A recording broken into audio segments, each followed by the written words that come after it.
Pension విషయంలో ప్రభుత్వం ద్వారా మేము అభినందిస్తూ గత ప్రభుత్వంలో పెట్టిన కొన్ని రిస్ట్రిక్షన్ వల్ల కొన్ని లక్షల మందికి పెన్షన్ కోల్పోవడం జరిగింది అధ్యక్ష. ఒక ఇంటిలో ఒక హ్యాండిక్యాప్ పర్సన్ ఉంటే వాళ్ళ అన్నయ్యకో తమ్ముడికి ఏదైనా జాబ్ ఉంటే అతనికి పెన్షన్ తీశారు. ఇలా చాలా రెస్ట్రిక్షన్స్ పెట్టి కరెంటు యూనిట్లు పెట్టి చాలా మంది పెన్షన్ కోల్పోయారు. మేము ప్రత్యక్షంగా కొన్ని సంఘటనలు చూసాం అధ్యక్ష.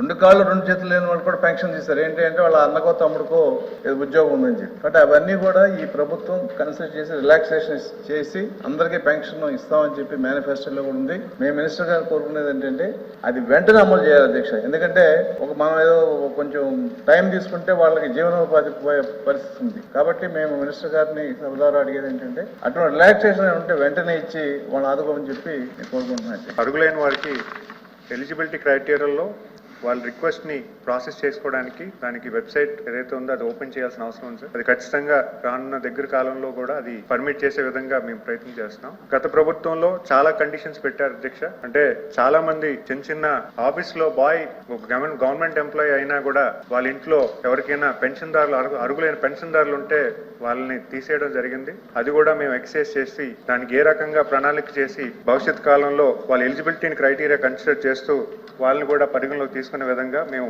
ప్రోత్సాహం చేస్తాం అధ్యక్ష.